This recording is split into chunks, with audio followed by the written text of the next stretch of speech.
Every experiencer has to overcome ontological shock, and we have to do it while the world says we're crazy. At Parawareness, we explore life through the paranormal lens, emphasizing psychology and spirituality over technology. This is Parawareness. So this is the second part of this conversation that I'm having with Kevin and Sara. What I ended up having to do with this was I had to end up looking at all these different, what I call templates. So there's the same experiences that are happening in all these different formats, it seems like, right? There's different ways to view each thing. What is interacting with me? Something is definitely interacting with me. Now you've got the tulpas, egregores kind of thing, where I'm creating all of this through my own power of creation.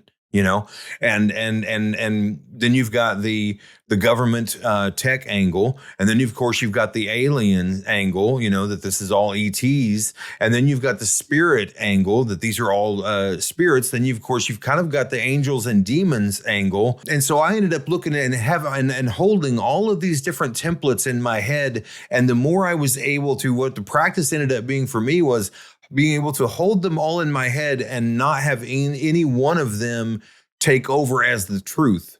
And so then it would test me. The voices would test me, and the physicals would test me to say, "Are you sure you don't think it's this? Are you sure you? What if we say this? Now you're going to think it's that, right?" And so you and Kevin went through that too, right? Oh, it was sucked, yeah. Because the mind is in such a state of chaos and confusion. It seeks alleviation in an answer, so, and it's so suggestible. The mind is in such a suggestible state. It will grasp to any explanation just for alleviation from the confusion. Because if you don't know because we're almost sort of forced to do like a reverse engineer kind of thing, because the normal ebb and flow of an ailment is you have a sign and a symptom, and then so you go to see a doctor, and then you're given a diagnosis, and then you're given a treatment plan, and then you maintain the treatment plan, and then you're cured. But with this, you're just given signs and symptoms with no diagnosis, and then the diagnosis that you come up with is put on trial, and they'll actually play the role of that to make you believe that you got it right. And then they used to laugh at me and call me an idiot for believing them. It was so brutal because I'd feel so good. Finally, I know how to address this. And then eventually what happened was, I remember one night just breaking down and going, I don't know. I don't know. And that for me was like, that moment of humility and compassion for being a human and grace. I experienced grace in that moment of being a human being that we don't know a lot or anything, but we like to think that we do. And that's the ego. Like, it's like, yeah, you got it all figured out. But really, and then overcoming that for me was like, yeah, I don't know. I really don't know. And then I had to go through 2 months of them testing the I don't know, because then they'd play everything from Walmart security to aliens. And then I'd go, I don't know all day long in my head. I don't know, nor do I expect myself to know. I don't know, nor do I expect myself, all day long. That was my mantra. And then they stopped doing that. They're like, all right, good. He admits he doesn't know. And then it was like, well, what do you know? What do you know? Because then it goes from I don't know, and you're sort of at that point, you're naked. You're just naked, and you're a human that has accepted his inherent state of confusion. And then the question becomes, what do you know? And then it's like, okay, yeah, what do I know about being a human? And then I started to build a foundation up from what was fundamental from being a human and the planet and just our state of affairs here as life as we know it. What does it mean to exist as a human? And then as you build up from that foundation, everything above that is non-negotiable. And it's very strong. And then the voices don't ever go back to that. And if they do, it's like, yeah, we already went there, and then it's gone. I feel like you guys are getting the sped up version of like the whatever, what I went through, maybe a sped up negative version of it. I started actually in the program, in the 12-step program. My life has always been connected to God, or, I was raised Catholic. And I grew up with my dad telling me stories of out-of-body experiences because he was He studied with psychics in New York, Hilda Charlton, I think. So I was always curious, and it was the pain that sent me to, to like seek more meditation, things like that.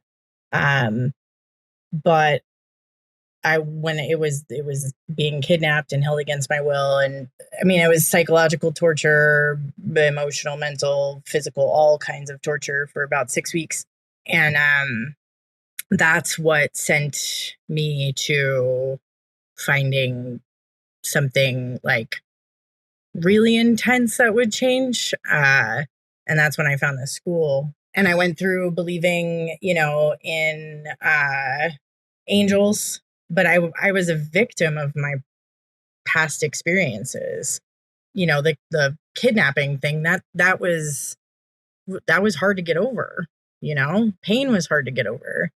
But then I went into, I was like the victim, and then get out of that sort of, and you sort of become empowered by, this idea that there's beings that are, watching you, protecting you. And then my spirituality, I've had many different, many different culminations of it, because the templates you were talking about really landed like that. I have, when I was working with experiencers with aliens, I had a different belief system. And so it keeps changing, building on itself. Because there's more out there than we know, right? So the more I experience, the more I have to add to the template. What Kevin said about how the phenomenon would take us into challenge something, and then we would finally get a beat on it, or as I would say, we find our template, our current template, and we would say, okay, well, so my template is this now, and then it would go, okay, good, now we're going to challenge that, we're going to play with that, and then it'd take us back into torment until we were able to get ourselves in line with how to deal with that torment. And then we would get back to center. And then here we go again. And the way I've been talking, I think I've said this to Kevin before, the way I see it is almost like a frequency sine wave.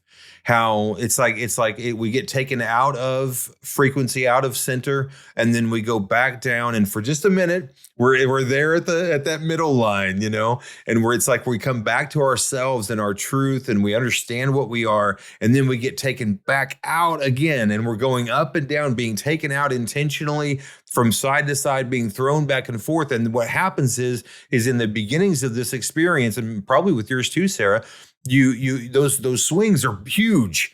Your ontological shifts are gigantic, and then it starts to be smaller and smaller to where you just go, oh, I'm a little out of focus, or I'm a little off, and then you come back more quickly and with smaller changes.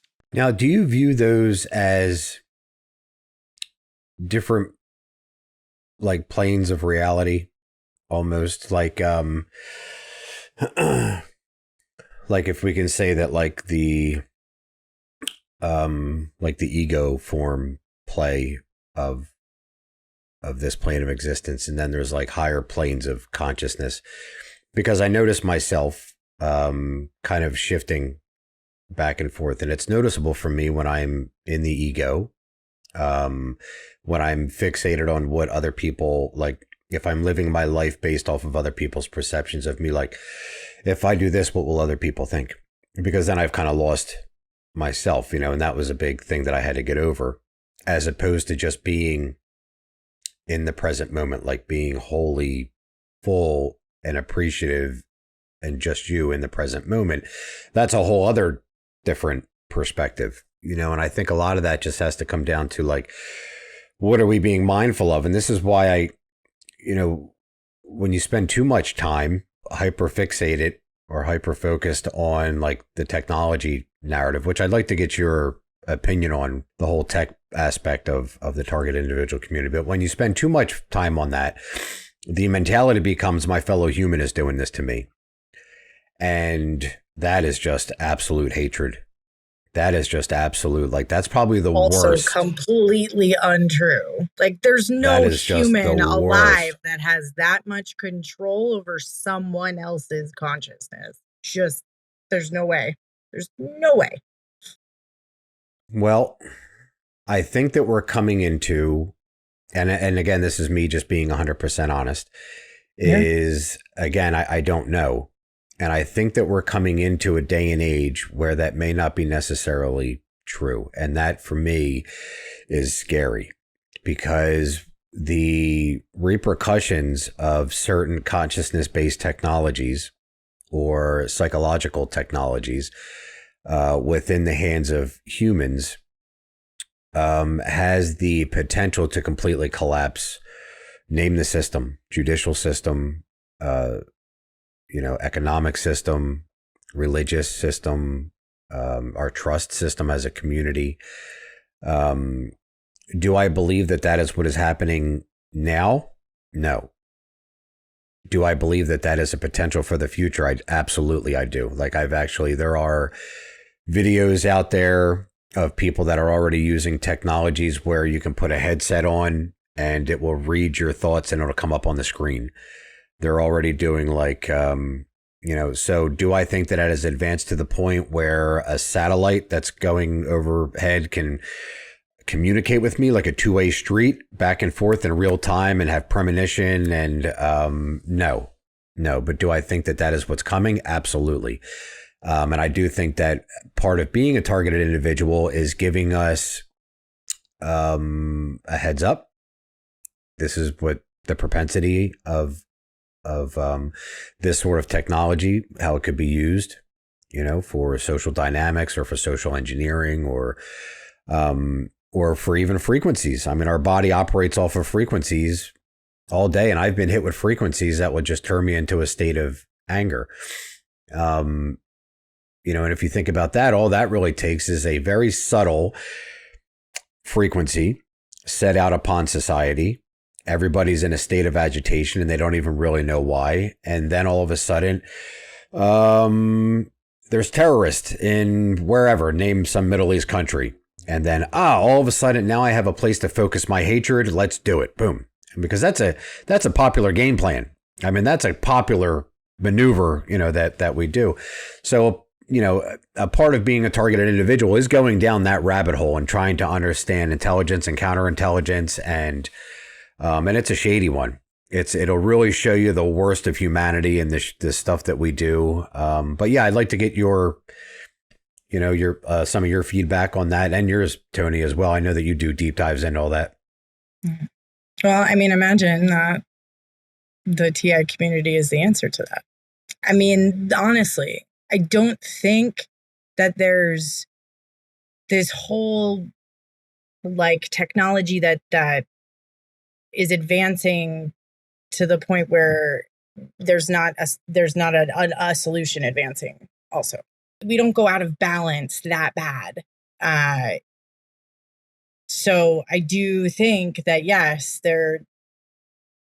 we're very close to that capacity to be inside each other's consciousness, but it's not at a point where it can be reliable, where we completely understand it. So yes, we're close, but we're not at the point where that's actually consistently happening in a way that can be like a reliable source of what's going on with TIs. I think that TIs are the answer. They're the solution. There's no substitution for our own discernment.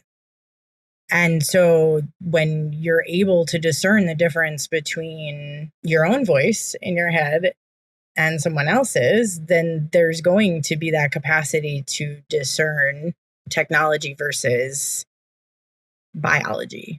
It's all energy anyway, at the very, very base of it, right? So it matters where we put our attention.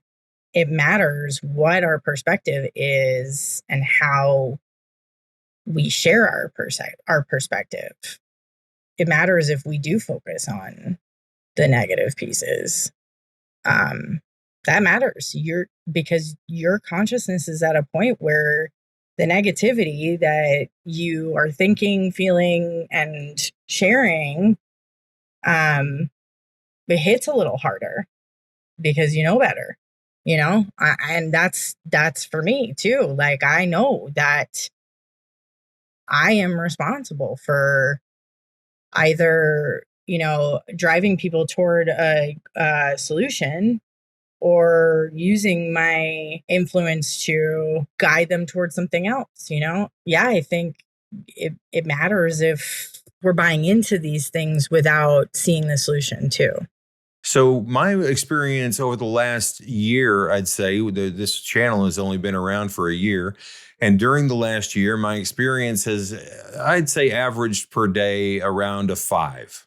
What I take in does completely change the physical experience that I have from this phenomenon. So the other day, I watched a video that came out this week by one of my favorite channels, which is called Inspired. The name of the channel is just Inspired. And there's this guy named John Nolan, and he wears a cowboy hat, and which I immediately connect with because I'm from Oklahoma. But anyway, so John Nolan, he's interviewing a guy named Jesse Beltran. And I shared this video with Kevin. I try not to share this video with very many people. And if I do share it, I kind of give them the whole Matrix red pill, blue pill warning of, hey, if you watch this, it's going to probably shift what you believe is possible.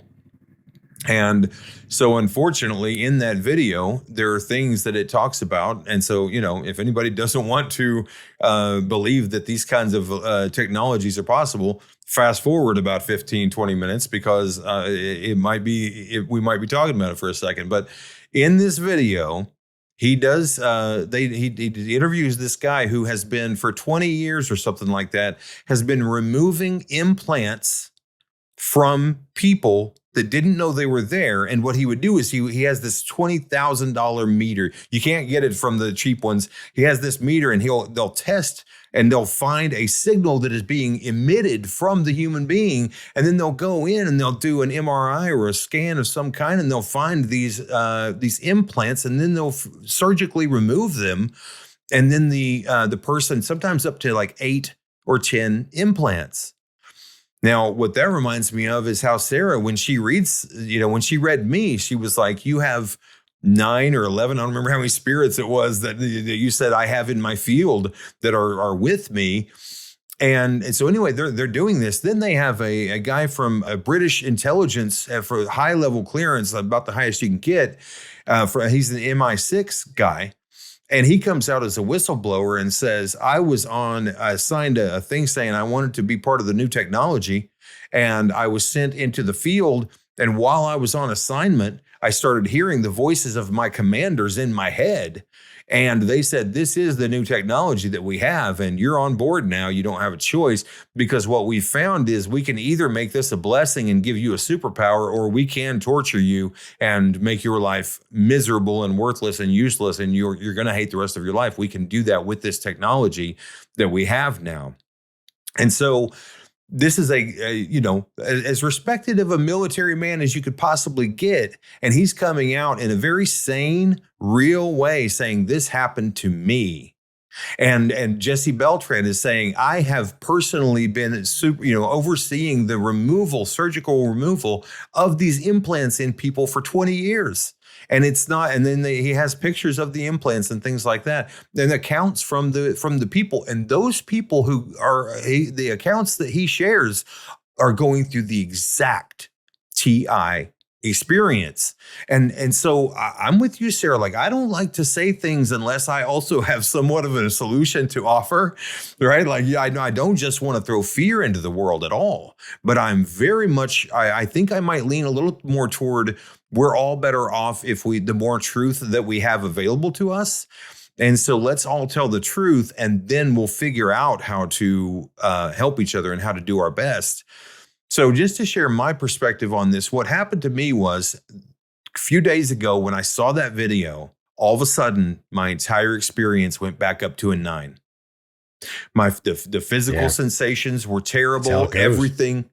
Yeah, exactly right. Is this how it happens for us? And so it all got terrible. The voices got terrible. Everything got bad. It wasn't as bad as it wasn't, but it was close. And so that ends up, we can look at that from two different perspectives. We can say, oh, that's because you were getting close to the truth. And so this phenomenon was warning you, don't look any further. You need to stop what you're doing, or we're going to make your life the worst you can imagine. Or we can say, well, that's because we do help to create our own reality with our focus and our attention and our intention and all that. But what's interesting for me is I had a terrible day or two, and then I shared that video with a member of our group. And then that member came into our group and said, I'm getting hit with physicals that I have not felt in a long time. And right. And so what happened to me was the next day I said, oh, I can go watch videos right now that say aliens have been doing this to us for thousands or maybe millions of years that we've been in existence. I can also go watch videos saying that spirits have been doing this to us since the dawn of man. I can go watch videos saying the same things. And even if humans do have the technology to do this to us, it doesn't change it, in my opinion, because the point is we already were in a position where we didn't know the truth. We don't know the truth about God or demons or angels or spirits, or we don't know the truth about aliens. We never knew the truth. And so we really haven't changed. We're still back at square one going, I don't know what this truth is, but I see that we now have this technology. I don't have to think that that's all that is possible, but I still am going to have the same way of dealing with it as I've always had, which is I don't know what's happening and I just have to be myself as much as I can, right? Like, what do you guys think about that? We don't know what's happening, but yet I was talking about this briefly in the community yesterday after you had texted me, Sarah, and it responds, however you want to classify or define it. It responds to hatred and anger. Right. And like we were saying in the beginning of the podcast, there's, when you go through something like this, there's no greater hatred or anger than thinking that your fellow man is doing this to you and there's nothing that you can do about it, because all you're doing is envisioning choking somebody out or beating somebody up or storming the police, whatever, kicking somebody's door in, you just being violent. And then you feel hopeless because of that. So then there's the trifecta of hopelessness, helpless, and hatred, just all sort of coming together. And then that right there is a very manipulable energy. From that, when you're caught in that, it's not even really you in control anymore. And that, and again, my experience, and that has where it has had its greatest amount of control in my life, because it's no longer me in control. I've given myself over to the emotion of hatred, and let's see where this thing goes, right? Because I'm ready to do something about it. And I feel that difference that you were talking about, Tony. I can listen to the same kind of podcast and I'll start experiencing those signs and symptoms, and then I can put on Ram Dass or something, and then whoop, I come right out of it, right? I come right out of it, and it's because my energy and my perception and my thought patterns and my consciousness has shifted. So whatever it is, it's, I sort of look at it like a bouncer to a club that you don't want to be in, like some club where everybody's just in there doing stuff that you really don't want to be doing. And it's probably going to end with some sort of STD or like getting into a fight or getting pistol whipped or something like that. Like, don't even go there. Like, you don't want to go there. If we let you in, it's not going to end well. You're going to have a hangover. It's not going to go good. So don't stand in line. Don't pay any money to go in. Don't bring a date. Don't bring anybody else in there with you. Just move on to something better. And yet at the same time, I'm aware that the club exists. I'm aware of what goes on in there, right? But I'm not mentally there. I'm not physically there. But I'm aware of what goes on in there. And if anybody asks me, I'll be more than happy to tell you the sort of stuff that goes on in there. I'm speaking metaphorically. But my awareness, my perception, right? My focus has got to be elsewhere. Otherwise, I'm going to have that energy that's going on in there, which is very elusive, like it's very seductive, but it always disappoints. It always ends with disappointment. That night after I watched that video and had a terrible day of symptoms, that night I went to, I'm part of a Christian, traditional, like kind of like almost like a Southern Baptist-ish kind of Christian church that my little brother is the pastor at.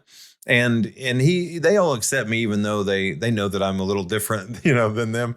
But they accept me in just, because they believe in accepting people as they are, and they welcome, anyone of any belief or whatever. So that night I went in, and I think that sometimes too, when you look at the phenomenon, the more that we are isolated and not around other people, the more that we experience the phenomenon at a greater level. And you can look at that as either, well, that's because our perception is being manipulated, and it's harder to cause a mass hallucination than it is to cause an individual to hallucinate, right? You could look at it that way. Or you could say, well, it's because when you get around these other people and you are sharing energy with them, then it helps to clear your own energetic field or whatever. And that's what it felt like to me. Was that night I went to this church, and I hung out with my brother and all these people, all these men that I love, that I've been around for years. And it seemed to clear my negative energy. And then I came home and I was fine after that, and then that night I watched a video that Kevin sent me about an exorcist who was talking to Tucker Carlson, and so then I started going, okay, now I've got to bring that in too, okay, well, this guy is talking about the same things that demons do to people are exactly the same descriptions as what people go through as a TI. Same exact thing. It's the same thing. It doesn't matter. It's so bizarre, because you can look at the accounts of demon activity, and you can look at the accounts of like counter espionage, and you can look at, because what that guy was talking about, everything to a T. He was talking about gang stalking. He was talking about the way that the voices work. He described them well, and he had names for each and every one of them. You can hear people talk about the jinn. It doesn't matter. Like it's the same phenomenon, just being told through a different set of lenses and being handled a different way. And, I've said this before, like I really believe that a big purpose of the phenomenon is to solidify a person's or a collective's core belief system. Right, because you have this thing that creates suffering, and then we have the alleviation of suffering. This is why, things like Oxycontin are so popular. Oh, I have this thing that alleviates suffering. That's truth right there, and it's highly addictive, and people want it, and it's highly sought after.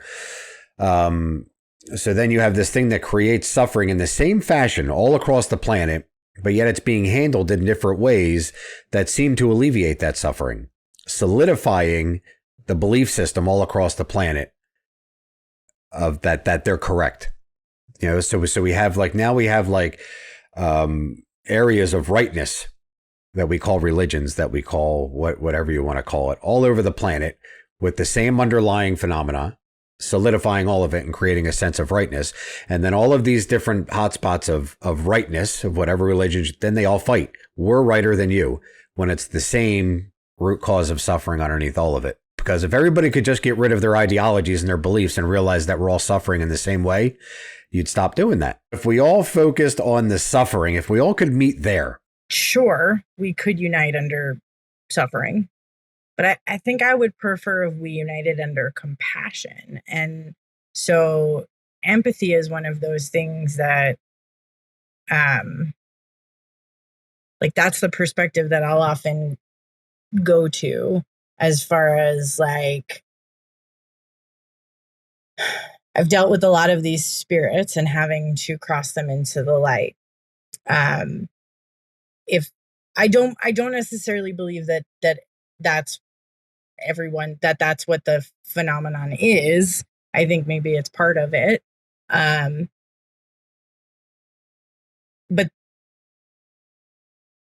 there's always resistance and push back when I try to force or like reckon logic with them. When I'm able to, like, when I started asking questions and finding out their story and trying to understand what they need, that's when I get the response. That's when I get a willingness for these beings to move. Through the compassion. Through compassion. Through, like, these were people. And they're lost. I think one of the ways in which some of these voices recede is by not resisting. Am I right in saying that? Yeah, it's like what Alan Watts would say. It's learning how to sail instead of row. Instead of fighting against the water, just learning how to sail with it. A big part of my experience has been astral projection. And lucid dreaming and creating within consciousness. I don't know what's coming in from where or from who or from what. So, it could be all fine and dandy one day, and then like the other day I woke up and I was hit with a clip of child pornography. And I've never had any exposure in my life to that sort of material or content. So to get hit, I mean, it was like an actual video clip of child pornography, and I won't go into details about what it was, but I don't know. And again, I don't know who to blame, right? Like, I don't know which one did that, or was it any of you, or, are you just trying to show me something? Because that's ridiculous. Like, why would you, I've gone an entire life of, having no inclination towards such a thing, never having been put in a position to even have that in my mind as part of my psyche. And then you put it there against my own free will. I didn't ask for that. And that's very disrespectful and shitty. Like, that's a very shitty thing to do to somebody, to do that. But I wasn't angry. Because when it happened, a voice came in and said, "This is because you watch too much TV at nighttime." And I was like, you're an effing idiot. I just really, I really did. I called him an idiot for about the next 2 hours. I said, "You're such an idiot. Like, I'm really supposed to buy that, dude. Like, just what a disrespectful idiot." Even Ram Dass would say, just because something doesn't have a body doesn't mean it's not wise. So I do think that I'm dealing with, we have I had this idea that just because something is no longer in form, that something is elsewhere, that it has a degree of wisdom that's above mine or above ours. And that's Sara not the knows truth. Sara knows about that, right? I'm sure some of them are dumber than a box of rocks. They're like a high school prom queen. And, and it's like, what am I dealing with right now? And you want to be compassionate. Like, you don't want to like belittle it or like call it stupid or, or anything like that. But it's like, at the same time, it's like, you are being very invasive right now to the sanctuary of my mental space. And the big trick is that it'll bring up my past, like you did this to yourself because you were a drug addict or you were whatever. And, to which case my usual response is, if you want to continue to bring up the past to justify your current behavior, that's on you, but don't bring me into your, like, I'm not going to justify. You're like, don't come here for looking for justification. That's not going to happen here. So a lot of times I have to be very stern with them, and then they'll back off. And I won't hear anything for like 10 hours.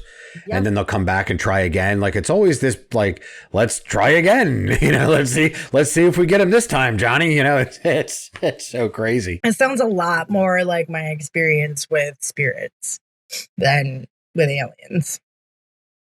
Very different beings, by the way. Aliens always have, like, there's a goal. They have a goal in mind. And they usually don't, like, they're not going to back off when you're stern.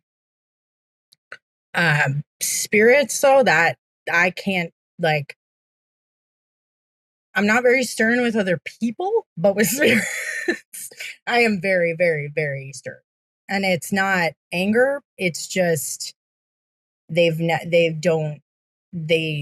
will push you if they think you're weak. They will push you every which way. So that's one of the things I wanted to mention was that very like clear boundary, no wiggle room, sternness. It does help, even if it's temporarily, because if I have voices and I hear them saying stuff like that to me, I'm like, no, like that's not what's happening. And I have a stern voice that I use in my head. Your mom voice. Yeah, it's my mom voice or my teacher voice. Yeah. It sounds something like that. Yeah. In our Parawareness Discord chat last night, I think it was, Sara offered to kind of read, some of our members, because she's got a talent for this. And so Kevin actually said, hey, go ahead and read me from afar, and tell me what you see. And it made me so happy, because she doesn't know Kevin very well. I don't know that you two have ever actually really spoken, certainly not for this long, I don't think. And I felt like she almost just nailed it perfectly. But no offense, Kevin, because what did you say that you saw him as? You saw his energy as like a big fat Buddha or something? Like a really joyful, chubby kid. Yes. That might be a little too smart for his own good. It's too smart for his own good, yeah. So how do you do, like, what is your process for, is that something that you're actually okay talking about or no? Like, do you have like something that you focus on? Do you focus on like... My process has changed over the years, but, and honestly, it's weird, but this recently, it's just, I've just become way more powerful. Like nothing I did, it just happened, which is cool. But I think that has a lot to do with like the collective. I'm able to close my eyes, take a few deep breaths, and depending on how I want to connect, like if it's just a soft check, then I'll just kind of like, it's like I reach in my consciousness and try to find the person. If it's more of like somebody's having like a serious issue and I need to kind of go in, and then I will use the channel at the top of my head and follow the channel all the way through to the top of their head.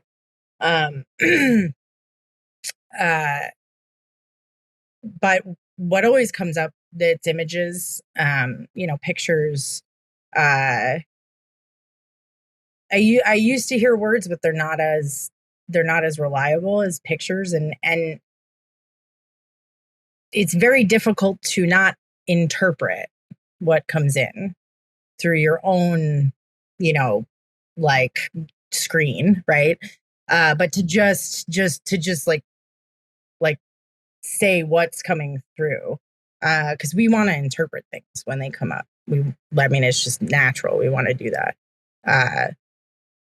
But I learned early on that when I do that, they don't understand. Whoever I'm trying to help doesn't get it.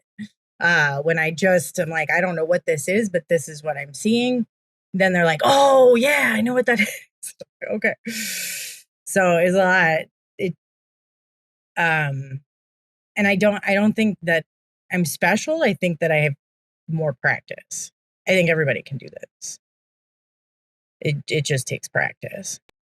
Is elevated heart rate a common symptom when you do that on the other person's end? Their elevated heart rate or my elevated heart rate? No, the other person. Because when you did that in that moment, my heart started pounding very hard. Yeah. Almost like, how we get the heart palpitations? Yeah, Tony? but I couldn't get through. Well, yeah, no, that's what I felt though. I felt those heart palpitations, and it's never like in the center. It's always over on the left, like Yep. Yeah, that's where I get it too. Yeah, and that's Yeah, it's common. almost like it's almost like a second heartbeat for me that is slightly out of sync with my heartbeat, just slightly. Yeah. Interesting. Yep, and it'll boom, boom, boom, boom, like that's a common symptom in our community for people, like they get that, and it's always in the same spot. It's not the actual heart, it's over here, but if they hit that thing hard enough, it'll make you pass out. Like it'll make you lightheaded it'll make you lightheaded and pass out. And it generates a fear response almost no matter what you do. Well, of course, right? Obviously, yeah. But when you did that last night, it set that off. So,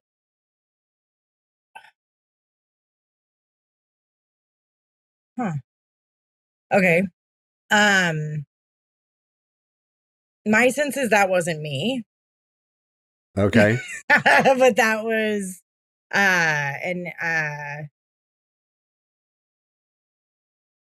that was like, I don't know. Did you have any like resistance or like reticence to saying for me to connect all the way? No, not at all. No, like I'm very like within myself, I'm very wide open because I don't fear myself. Like any aspect of me or my psyche or my person, like I'm not afraid to share that with anybody, I just don't live that. Like I literally live the kind of life where like I could leave my cell phone or a 9-year-old could pick it up and they would be safe looking through it. Like I just don't live that kind of, more my mind for that matter. So I have no fear of opening up. But when I did that, I got the heart palpitation and then like a subtle wave that went through my body, and it was very quick. It literally was maybe 5 seconds. And then it was over. But I definitely felt a shift in energy. But yet you were saying that you couldn't get through. I guess you could just pick up on me conceptually or symbolically, I guess. I was I went through the channel and I kept getting blocked by the chubby fat by the chubby funny kid, like just making me laugh. And so I, that's where I interpreted. That's where I assumed, all right, that's where he's at. That's how, but then after you had talked about that being a defense mechanism for you, it occurred to me that I didn't get through, that wasn't actually you. That was just that was like a gatekeeper. Yeah. That was you, but that was not, that was like some idealized version or some past version. And it's something I'm trying to integrate. And I'm having a hard time integrating it because my normal defense mechanism through life was just, I laughed it all off. I didn't care if I was in jail. Because I spent 5 years in jail, like a year in solitary confinement. Like I'd laugh it all off. And as soon as I'd get out, I would just do it again. And just like life was just a playground. That's really, that's, and I'd find people that were like that and we'd all laugh it off. And really like, and even people that were mad at me because of the way that I was living my life, I can make them laugh and they'd be like, oh, that's just Kevin. Like that sort of persona. Mm-hmm. Oh, that's just how Kevin, and that kind of like consumed me until it was time to start getting serious. And then I really like had to and then I started going through all that suffering. Like I really got knee deep in suffering. And I was like, that's not that funny anymore. Like now all of a sudden, all of that stuff, it's not that funny anymore. So I kind of lost that sort of sense of humor, which was dark. It was like a dark sense of humor, whether I was suffering or other people were suffering, or it was just a way to cope with it. It was a, coping mechanism. But yet I miss my sense of humor. It's still there. I just don't find certain things funny anymore. Like I can't listen to certain stand-up comedians or certain, like, because I just don't find them funny anymore. I get so annoyed that I know so much I can't watch anymore because it just doesn't appeal to me at all way anymore. It just doesn't. And I struggle with that because like I want to laugh again, but I do laugh. but it's just like a different, like corny dad joke kind of laughing now. Yeah. And then and then the laughter that happens with being a family member and the stuff that we go through as a family with our daughter, and then like the stupid stuff that we do and we laugh at each other like that. Now it's that kind of humor. Yeah. There's certain music that I can't listen to anymore, you know? Oh, like, no. Yep. Yeah. I think that proves that there's consciousness levels, there's growth. When we can't like tolerate certain things ananymore, it's because we've grown past them. We've grown beyond them, and grown out of them. So yeah, there's a whole lot I can't watch anymore.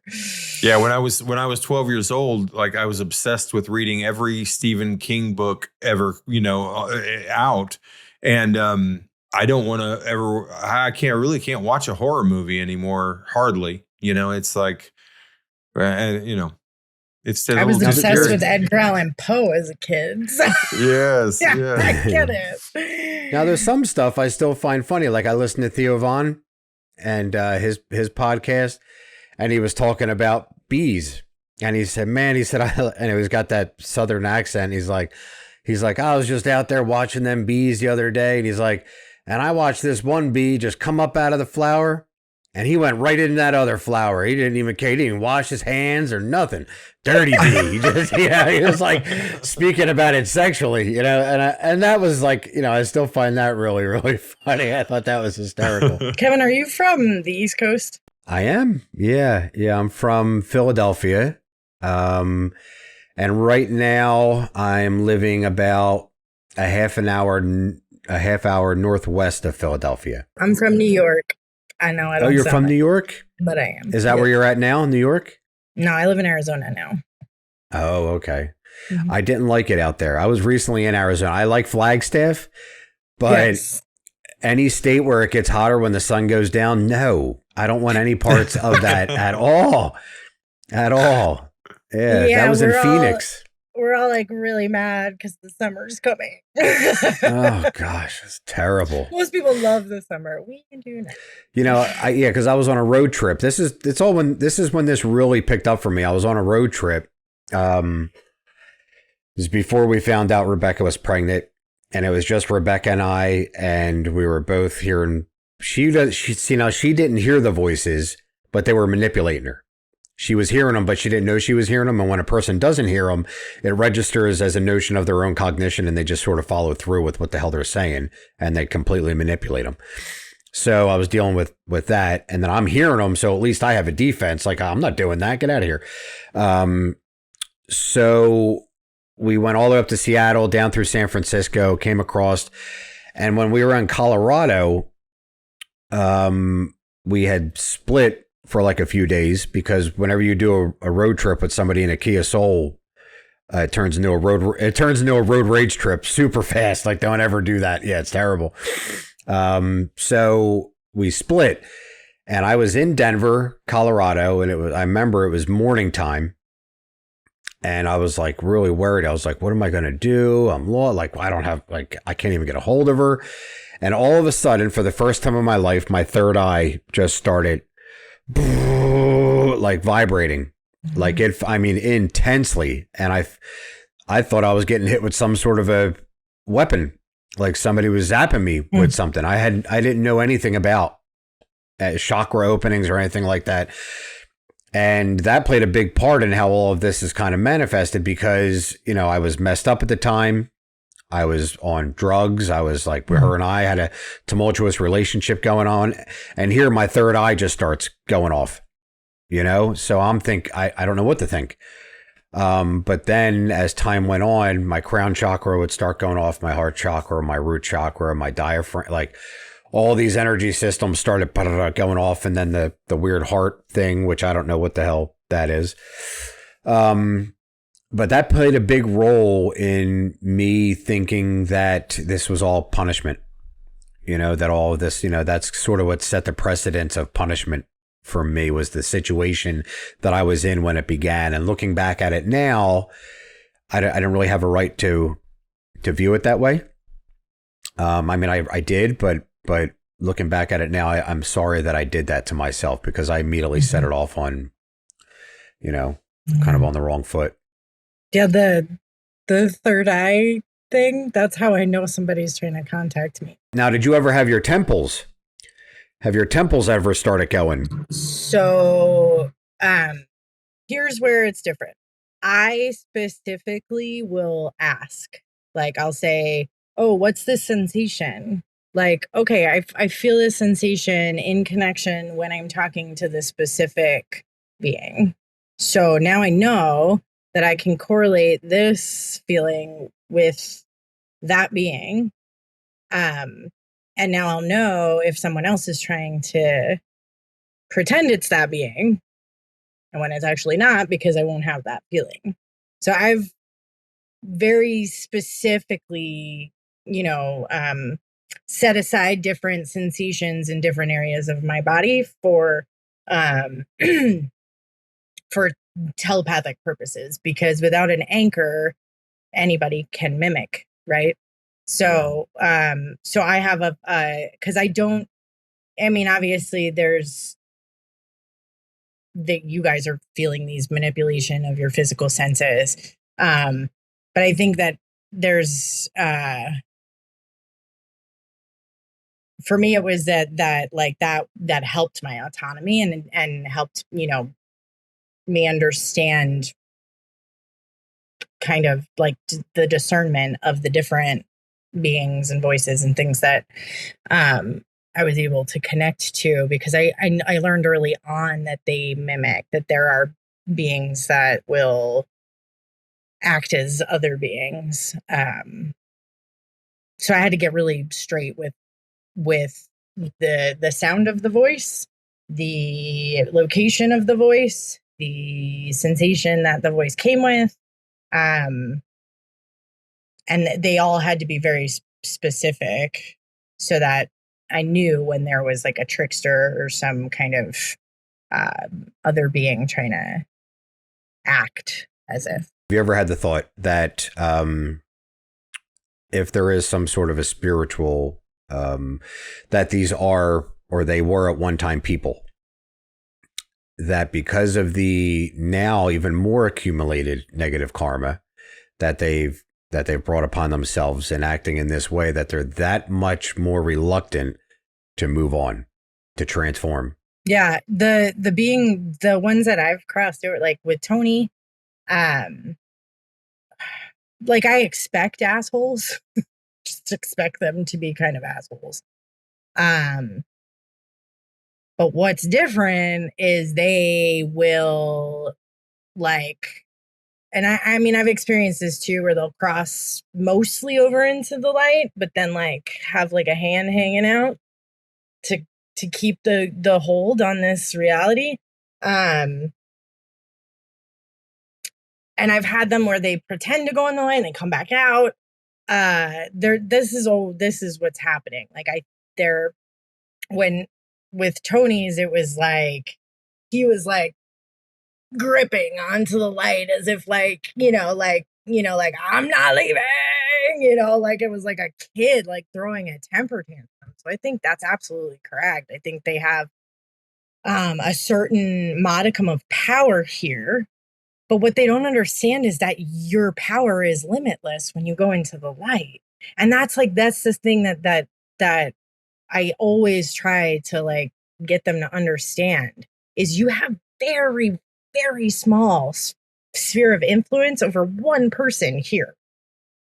Going into the light means you are connected to everything. How do you convince them of that if they say, well, I don't, what if they say something like, well, I don't know if that's really what the light is, or I don't believe you, or how do you convince them that the light actually holds that? I wouldn't even be able to say something like that convincingly, because I I would have doubt in me saying that to them, because that's why I do what I do, because I don't have any doubt. I know, and that's where it's like, you lived your life.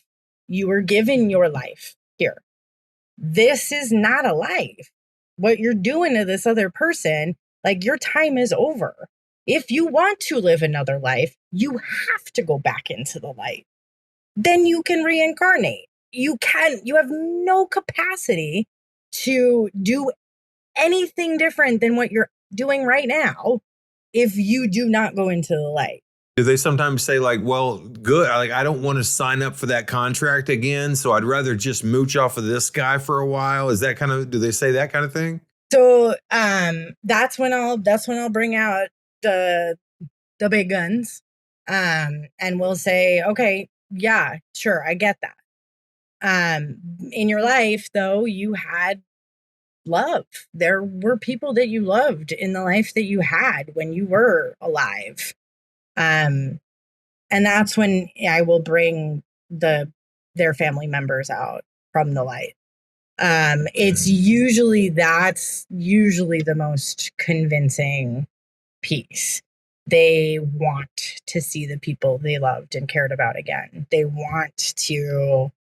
There's always that connection to their life. So they want to be there with those people. They want to feel that love again. They're not getting what they actually want or need by just, fucking with you guys. Like it's not like, and I've had attachments too. I've experienced this. I've had to release these beings. And honestly, it was like that. It was like I was being manipulated. I had one that was attached for a very long time and it manipulated me sexually, like a lot. So I relate to the things that you guys have gone through in that way too. I just don't think it was as intense because I don't think they had as much power back. I think they do have a lot more power now just because we've progressed. But I don't think there's enough mediums that are willing to cross these beings into the light, and they need a living being to open the light for them. You believe in reincarnation, right? So that means that these beings, these spirits, have had themselves probably many lives before, probably a lot, and that means that like there's that much more love that is waiting for them in the light, right? Because not only one lifetime's worth of love, but many. Yeah. Do you think that accumulated collective hate or anger within the world gives that more power, more control? No, I think that's where that's the alien phenomenon. The collective anger, hate, that feeds the dark collective of aliens. I think the beings, the spiritual being, the spirits that like they are localized to one person. They're not connected to like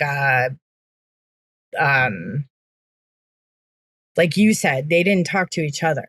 They're not connected to the like the 0 point field, let's call it, where like they can get everything. They're only connected to your consciousness, so they know. Whereas aliens have a different level. Certain aliens have a different level of consciousness and can connect to the 0 point field and can do more in the sense of like they feed off of energy. But I think that they both have the ability to manipulate your perceptions. Yeah. So you believe in like Loosh, the Loosh theory. I think I'd have to feel into it more, but I do think that there are beings that can feed off of our energies. Yes. I don't know if you've seen it, Sarah, but I'm putting out a new series on Parawareness called Normal Guy News. And it's a silly little thing, but I enjoy it. But anyway, so on the latest episode, I kind of talk about how J.D. Vance talked about demons, and I was talking about how there's Independence Day, and then there is Close Encounters of the Third Kind, right? And so you've got the benevolent aliens and then the murderous aliens. And so do you feel like there are both, or do you feel like that the aliens are pretty much only have one vibe? No, there's like a whole intergalactic war that happens in a certain level of consciousness. It's like probably like the highest level before you get to no conflict, right? I don't know what the levels are, but I imagine that the level right before no conflict is like intense, crazy amounts of conflict.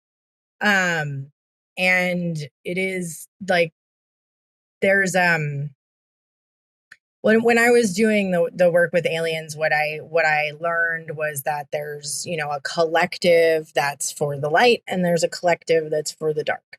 And then there is a balancing collective that only exists for certain planets that aliens have manipulated the natural progression of the you know, of the species that's native to that world. So like our like evolution has been manipulated. So we have a neutral force that you know, these things, it tries to balance out the light and the dark. At some point the collective chooses, I think, you know, we as a planet, I think we choose. I don't know what happens after that though. That's fascinating. You know, I hope that we get to talk again, all three of us, but I know that Sara and I have planned for definitely for me and her to have several more one-on-one conversations as we did in a recent video. And so, but I think we should probably go ahead and wrap it up. And I really appreciate both of you guys for being here. You know, Kevin, he kind of has to be. Yeah, it was really good. Yeah. Thank you so much.